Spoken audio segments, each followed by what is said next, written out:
Salut les amis, on est le samedi 6 juillet 2024 et aujourd'hui on va ramasser les oignons et on va repiquer des choux. Je vous montre toujours cette petite poire qui est, je crois, bien la seule cette année du poirier. Ce ne sera pas une grosse récolte de poire sur celui-ci, mais heureusement j'en ai un autre de poirier à l'autre terrain et là par contre il est plein de poires, je les ai même pas en plus éclaircies. Donc il est chargé de poires. Hop, voilà, on arrive sur la zone des oignons. Donc vous voyez quand ils sont comme ça, qui commencent à avoir... Déjà quand on arrive à cette période-là, c'est des oignons que je repique en bulbille. Donc les bulbilles, je les achète chez mon fournisseur de plants, le même chez qui j'ai acheté les petits plants de choux. Là vous avez une douzaine de plants de salade également que je repiquerai.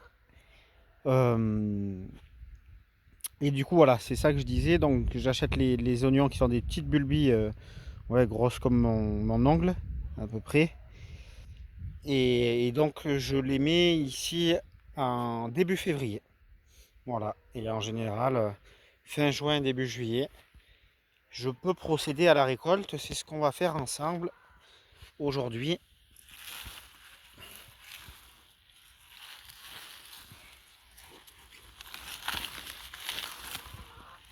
Hop, alors ce que je fais en général, c'est que je les mets là, comme ça, et je les laisse sécher comme ça pendant 2-3 jours, même s'ils sont en plein soleil, c'est pas grave.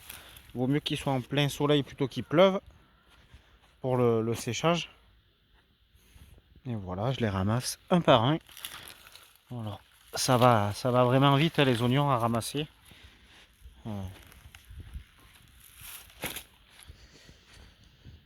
Bon là j'ai qu'une main parce que je tiens le téléphone. Oh, celui-là il est gros. En tout cas il était bien raciné. Parce que je tiens le téléphone d'une autre main. Mais sinon avec deux mains, ça va plus vite.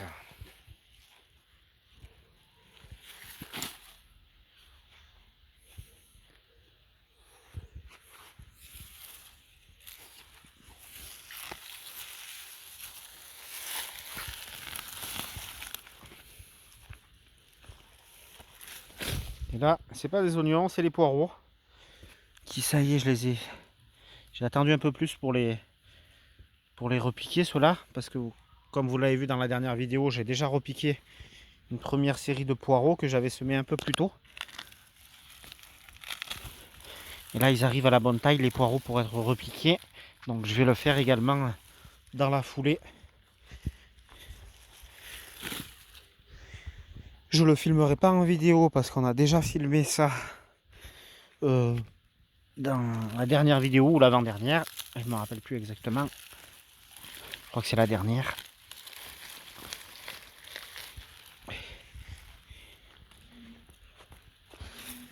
Ça commence à faire des bonnes quantités, hein. J'ai ramassé que cette partie-là, il me reste encore tout ça à ramasser. Bon, du coup avec des quantités comme ça, on est autonome en oignons. Bon, on est autonome également sur les autres légumes, hein. C'était l'objectif au départ, quand je me suis lancé dans le jardinage, il y a de nombreuses années maintenant. Moi je dirais il y a une bonne quinzaine d'années, plus que ça même. 18 ans je crois.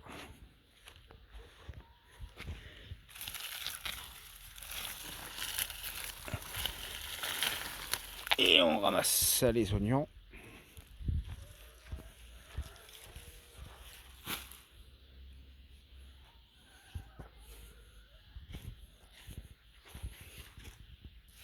Alors des fois il arrive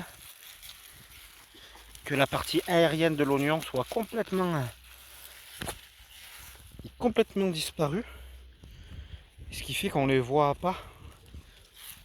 Au ramassage on les voit pas et Et après, ben, on les retrouve un peu plus tard lorsqu'on travaille un peu le sol pour mettre d'autres plantations. Bon, c'est pas un souci, hein, ça se conserve très bien.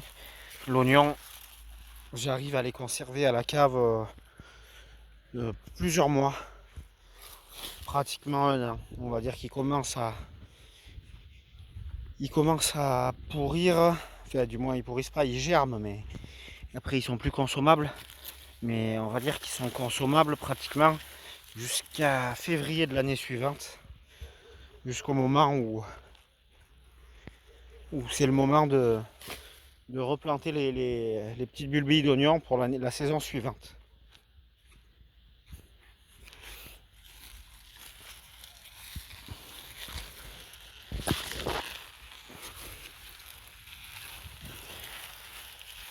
Hop.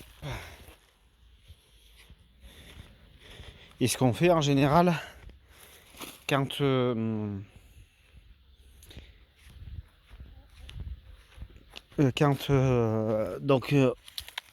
ils arrivent qui commencent à germer à la cave et qui vont bientôt plus être consommables, pour pas avoir de pertes, souvent ce qu'on fait, c'est qu'on les trie tous ceux qu'on n'a pas consommés.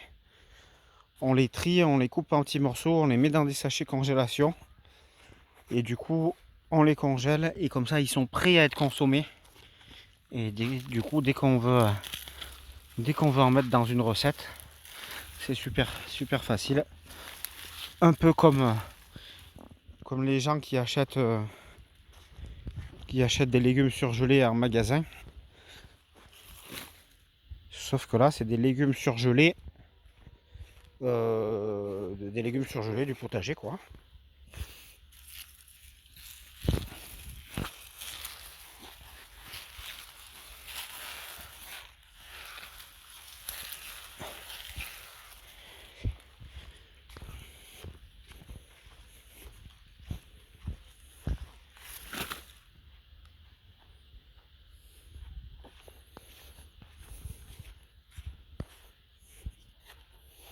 Bon, alors j'ai pas regardé sur les années suivantes combien de kilos d'oignons je récoltais. Enfin, si j'ai ça qui est bien sûr noté dans mes saisons précédentes. Tout était noté. Je pesais toutes mes récoltes. Là, ça fait 5, 6, ouais, au moins 3, ouais, 6, ouais, 5, 6 ans que je pesais toutes mes récoltes. Et de mémoire, les oignons, je crois que j'en faisais une vingtaine de kilos chaque année. Voilà, ça va. Je pense que ça va être ça. Entre 20 et 30 kilos, je pense. Mais bon, comme je vous l'avais déjà dit, je ne pèse plus les récoltes. Voilà, j'ai maintenant suffisamment d'informations sur les récoltes. C'est toujours super intéressant pour pouvoir comparer ces rendements et les performances du potager. Et c'est vrai que, comme on dit, si on ne peut pas mesurer quelque chose, on ne peut pas l'améliorer. C'est pas faux. Mais là, bon, on n'est plus à 1 kilo près maintenant. Et d'autant plus que je sais que l'objectif d'autonomie, il est atteint.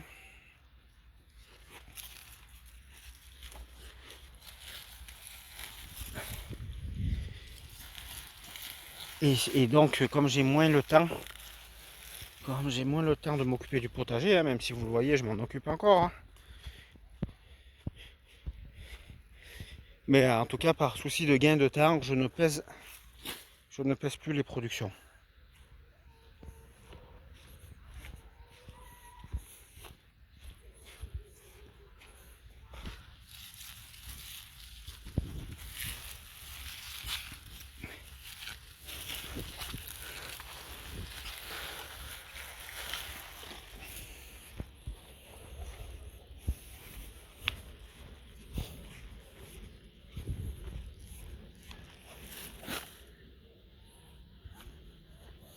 Ouais, c'est presque fini les amis. Bon, vous voyez, le temps de récolte a été quand même correct. Lui, il est monté à fleur. Il y en a quelques-uns comme ça qui seront perdus parce qu'ils seront montés à fleur, à graines.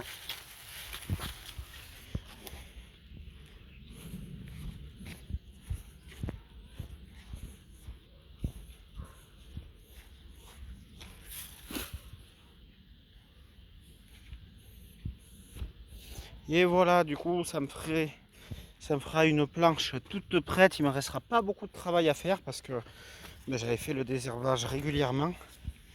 Là, un petit coup de désherbage et je vais pouvoir repiquer directement les choux. J'ai pris 3 variétés là pour l'instant. J'ai pris chou rouge, chou cabu, chou de Milan.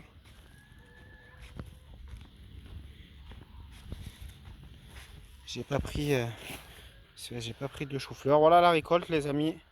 Je dois reculer pour que ça rentre dans le plan. Voilà la récolte d'oignons 2024.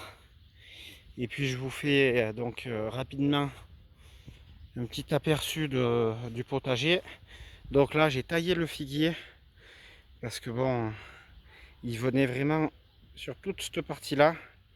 Il faisait un peu trop d'ombre au potager, notamment aux courgettes qui sont là-bas et qui avaient tendance à moins produire et à partir un peu côté est pour chercher la lumière. Donc on n'est plus sur sa forme vraiment naturelle, mais voilà, fallait répondre à cette contrainte là de la luminosité de la dernière planche du potager. Voilà, je vous montre un peu tout.